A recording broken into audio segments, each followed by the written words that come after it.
Welcome back to my YouTube channel. আজকে যারা video দেখছো তাদের প্রত্যেককে আমি আমার মনে অন্তর থেকে সম্মান জানাচ্ছি। আজকে তোমাদের জন্য নিয়ে চলে এলাম আরো একটি নতুন বিজ্ঞপ্তি সম্পর্কে সম্পূর্ণ ধারণা নিয়ে।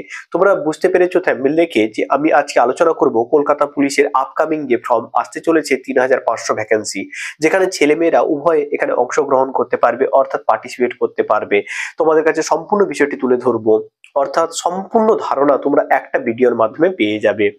এবং তোমরা জানো এই চ্যানেলটিকে যারা সাবস্ক্রাইব করে রেখেছো তোমরা জানো অবশ্যই এই চ্যানেল থেকে আমরা কি করি, চাকরি পরীক্ষার সম্পূর্ণ বিজ্ঞপ্তি আমরা আলোচনা করি। ঠিক একইভাবে যেগুলো আপকামিং থাকে সে ফর্ম সম্পর্কেও আলোচনা করে রাখি। শুধু তাই নয়, এই চ্যানেল থেকে আমরা চাকরি পরীক্ষায় বিভিন্ন ক্লাসগুলো যেগুলো সম্পূর্ণ বিনামূল্যে করিয়ে রাখি।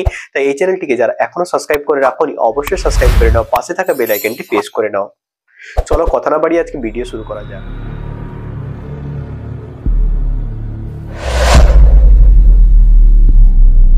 সর্বোপরি তোমরা দেখতে পাচ্ছ কলকাতা পুলিশে ৩৫০০ ভ্যাকেন্সি আসতে চলেছে। কবে? আমি ২০২৪ দিয়েছি। অনেকে বলেছিল ২০২৩ সালে শেষের দিকে অর্থাৎ ডিসেম্বরের সময় হয়তো আসবে, কিন্তু আমার মতে এটা ২০২৩-এ আর আসার সম্ভাবনা তেমন একটা নেই। ২০২৪ সালে জানুয়ারি বা ফেব্রুয়ারি মাসের দিকে অবশ্যই কনফার্ম তুমি পাবে কলকাতা পুলিশে ৩৫০০ ভ্যাকেন্সি। অনেকে আবার প্রশ্ন ছিল যে শুধুমাত্র ছেলেদের জন্য না মেয়েদের জন্য। এখানে আমি বলে রাখি, তোমাদের ধারণা কনসেপ্ট ক্লিয়ার করে দিই, এখানে উভয় অর্থাৎ ছেলে আর মেয়েদের জন্য ভ্যাকেন্সি থাকবে। ক্লিয়ার? তাহলে আমরা ভালো করে বোঝার চেষ্টা করি যোগ্যতা কি থাকবে, কত নম্বরে পরীক্ষা হবে, কটা স্টেপের মাধ্যমে আমরা কলকাতা পুলিশ চাকরি পেতে পারি, তার সম্পূর্ণ ধারণা আমরা একটা ভিডিওর মাধ্যমে তোমাদের কাছে তুলে ধরছি। তাই অবশ্যই ভালো করে ভিডিওটি দেখে নাও। প্রথম দেখে নাও, কলকাতা পুলিশ ৩৫০০ শূন্যপদ রয়েছে। ২০২৪ সালে রিক্রুটমেন্টটা সম্পূর্ণ হবে। তাহলে আমাদের হাতে এখনো কয়েকদিন বাকি আছে, কয়েক মাস বাকি আছে। তোমরা অনেকে ভাববে বিজ্ঞপ্তি এলেই আমরা পড়াশোনা শুরু করব, বিজ্ঞপ্তি এখন আসেনি, এখন থেকে কি করব, পড়াশোনা করে কি লাভ, এই টাইপের প্রশ্নগুলোর জন্য এতদিন তুমি জব পাচ্ছ না। তোমার এই কনসেপ্টটা কি করতে হবে, পরিবর্তন করতে হবে।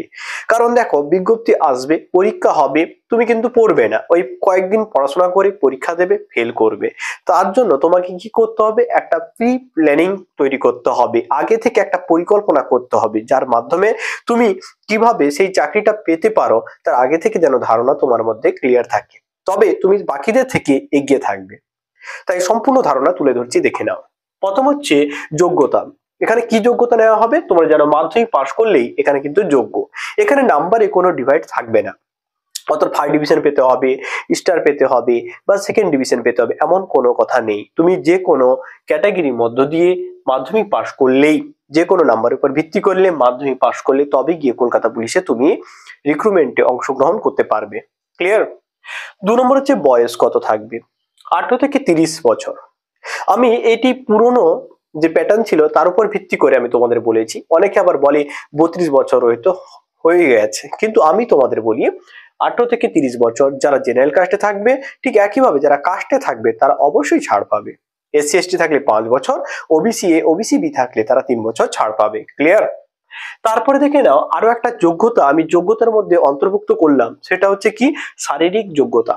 অর্থাৎ তোমার উচ্চতা, তোমার ওজন, তোমার দৌড় করার ক্ষমতা, তোমার ছাতি এগুলো রয়েছে কিনা। অর্থাৎ তুমি এই সমস্ত দিক থেকে আবার পিছিয়ে থাকবে না তো। তবে তোমার এখানে পুরো ফর্মটি আলোচনা কিন্তু তোমার কাছে বৃথা হয়ে যাবে যদি তোমার এই যোগ্যতাগুলো না থাকে। তাই অবশ্যই তুমি দেখে নাও এই যোগ্যতাগুলো আছে কিনা তোমার মধ্যে। প্রথম দেখে নাও ওজন।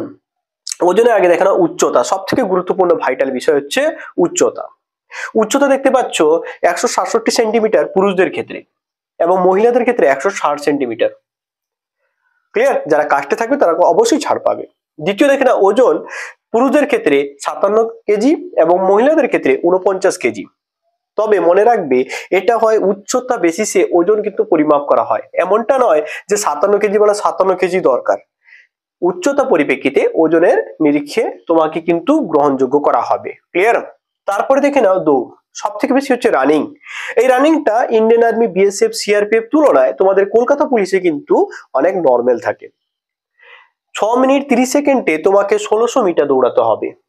১৬০০ মিটার দৌড়াতে হবে ৬ মিনিট ৩০ সেকেন্ডে পুরুষদের ক্ষেত্রে। মহিলাদের ক্ষেত্রে ৮০০ মিটার দৌড়াতে হবে ৪ মিনিট ৩০ সেকেন্ডে। ক্লিয়ার? তারপরে পুরুষদের ক্ষেত্রে 78 ছাতি দরকার এবং তাকে 5 সেন্টিমিটার কি করতে হবে, ফুলাতে হবে। এই ক্ষমতা ছেলেদের থাকতে হবে। তাহলে শারীরিক যোগ্যতা সম্পর্কে আশা করি তোমরা বুঝতে পেরেছো, তোমাদের বোঝাতে পেরেছি। এরপরে চলে এসো যে একটা পরীক্ষা যে হবে, কলকাতা পুলিশের যে পরীক্ষাটা হবে তার স্টেপ বাই স্টেপ ধারণাটা কি, কটা স্টেপের মাধ্যমে আমরা রিক্রুটমেন্ট পেতে পারবো তা ধারণা সম্পূর্ণ দিয়ে দিচ্ছি। কোন পেপারে কত নম্বরে পরীক্ষা হবে সব ধারণা তোমরা পেয়ে যাবে। প্রথম থেকে না প্রিলিমিনারি এক্সাম, প্রথম যে পরীক্ষাটা দেবে কলকাতা পুলিশের প্রিলিমিনারি টেস্ট। এখানে জিকে থাকে 40 নম্বর, ম্যাথ থাকে 30 নম্বর এবং রিজনিং থাকে 30 নম্বর। তাহলে টোটাল নাম্বার হলো 100 নম্বর। ক্লিয়ার? এবং টাইম থাকবে 60 মিনিট। এইখানে একটু বলে রাখি, টাইমটা কিন্তু অনেক ভাইটাল, কারণ 100 নম্বরের প্রশ্নের মধ্যে আমরা মাত্র 30 মিনিট সময় পাবো। এই সময়ের মধ্যে তোমাকে কিন্তু কমপ্লিট করতে হবে। ক্লিয়ার? বুঝতে পেরেছো? এরপরে দেখে নাও যে এই পরীক্ষা কি কোনো নেগেটিভ মার্কিং আছে? যারা আগে পরীক্ষা দিয়েছো তারা অবশ্যই জানো কলকাতা পুলিশে এবং বেঙ্গল পুলিশে নেগেটিভ মার্কিং কিন্তু রয়েছে। কত? 14, অর্থাৎ 0.25 করে আমরা কিন্তু নাম্বার নেগেটিভ থাকবে এবং তারা কি করবে, কমাতে থাকবে। তাই অবশ্যই তোমাকে কি করতে হবে, যে সমস্ত উত্তরগুলো জানো সেগুলো করতে হবে, যেগুলো জানো না সেগুলো অযথা করে কোনো লাভ হবে না। এবং তোমরা জানো রিসেন্টলি বেঙ্গল পুলিশ বলো, কলকাতা পুলিশ বলো, পিলির কাট অফটাও কিন্তু হাই হয়ে যাচ্ছে। তাই আগে থেকে ভিডিও করার মানে হচ্ছে আগে থেকে তোমাকে সচেতন করে দেওয়া, আগে থেকে জানিয়ে দেওয়া যে আসতে চলেছে, তুমি এবার প্রিপারেশন শুরু করে দাও। ক্লিয়ার? সেই জন্য ভিডিও তৈরি করা। তাই অবশ্যই প্রথম থেকে পড়াশোনা শুরু করবে, কারণ কাট অফটা কিন্তু দিনে দিনে হাই হয়ে যাচ্ছে। জনসংখ্যা যত বাড়বে কাট অফে হাই তত সংখ্যা বাড়তে থাকবে, কারণ ক্যান্ডিডেট সংখ্যা বাড়ছে। তাহলে জিকে ভালো করে পড়াশোনা করবে। একইভাবে ম্যাথ এবং রিজনিং এর টোটাল মিলিয়ে তোমার থাকবে 100 নম্বর। সেখানে সময় দেখতে পাচ্ছ কত, 60 মিনিট। নেগেটিভ মার্কিং থাকবে 0.25 করে। এই পরীক্ষা যদি তুমি পাস করো তখন তোমাকে দ্বিতীয় স্টেপে ডাকা হবে, সেটা দেখতে পাচ্ছ পিএমটি এন্ড পিইটি। এই দুটি টেস্টে তোমাকে ডাকা হবে, যেটার গুরুত্ব হচ্ছে এই শারীরিক যোগ্যতার কাছে পড়ে যাবে। এখানে উচ্চতা চেক করা হবে, ওজন চেক করা হবে, দৌড়াতে হবে, সেইখানে পাস করতে হবে, তবে গিয়ে এই দুটি যে ফর্মাল ওদের রয়েছে ফর্মালিটি ওদের মেনটেন হয়ে যাবে, পিএমটি এবং বলা হচ্ছে পিইটি। ক্লিয়ার? এরপরে স্টেপ হচ্ছে 3 নম্বর স্টেপটা হচ্ছে এক্সাম। তোমাকে ডাকা হবে মেন্স এক্সামের জন্য। মেন এক্সামে তোমরা দেখতে পাচ্ছ একটু সাবজেক্টটা একটু চেঞ্জ হচ্ছে। জিকে ছিল, জিকে আছে, এখানে 25 নম্বরে জিকে থাকবে। ইংলিশ এখানে ঢুকবে 10 নম্বরে, ম্যাথামেটিক্স থাকবে এখানে 25 নম্বরে, রিজনিং থাকবে 25 নম্বরে। টোটাল মিলিয়ে হলো কত, 85 নম্বর। এই 85 নম্বরে পরীক্ষা যখন তুমি দেবে তোমার কাছে টাইমটা কিন্তু সেই সেম থাকবে, 60 মিনিট সময় থাকবে। অর্থাৎ 60 মিনিটের মধ্যে তোমায় কিন্তু কমপ্লিট করতে হবে এবং এখানেও নেগেটিভ মার্কিং কিন্তু থাকছে। তাহলে বুঝতে পারছো একটা পরীক্ষা কত ভাইটাল হয়ে গেছে বেঙ্গল পুলিশ তথা কলকাতা পুলিশের ক্ষেত্রে। তাই এখন থেকে তোমাকে প্রিপারেশন কিন্তু ভালোভাবে চালিয়ে যেতে হবে, তবেই গিয়ে তুমি এই পরীক্ষায় নিজের যোগ্যতা যেমন তুমি প্রমাণিত করতে পারবে, ঠিক একইভাবে পরিবারের ভরণ ও পোষণের ক্ষেত্রে তোমার ভূমিকা অনবিকার্য হয়ে দাঁড়াবে। তাই অবশ্যই প্রথম থেকে পড়া চালু করে দেবে। তাহলে 3 নম্বর স্টেপ যখন তুমি কমপ্লিট করলে 4 নম্বরে ডাকা হবে ইন্টারভিউ ক্ষেত্রে। দেখতে পাচ্ছ ইন্টারভিউ 15 নম্বরে হবে। এই 15 নম্বরে ইন্টারভিউ যখন নেওয়া হবে তখন তোমার 3টি যে কাজ শেষ হয়ে যাওয়ার পর 4 নম্বর পার্টে 15 নম্বর ইন্টারভিউ নেওয়ার পর তোমাকে ডাকা হবে ডকুমেন্টস ভেরিফিকেশন।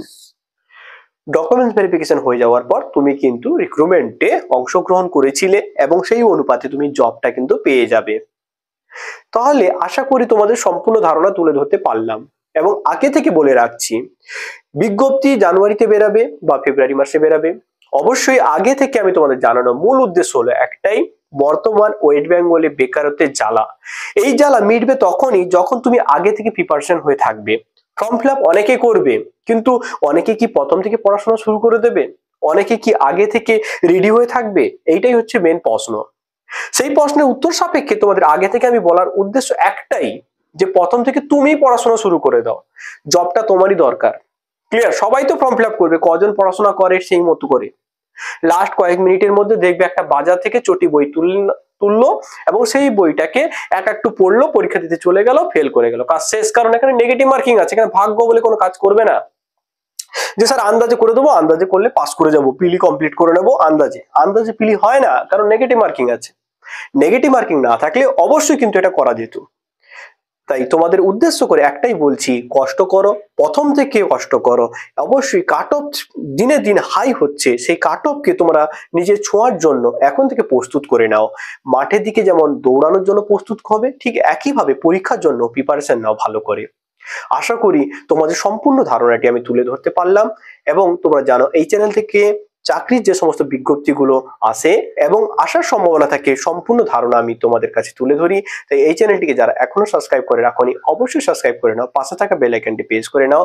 এই বলে আজকে এই ভিডিও শেষ করলাম। তোমরা সবাই অবশ্যই ভালো থেকো।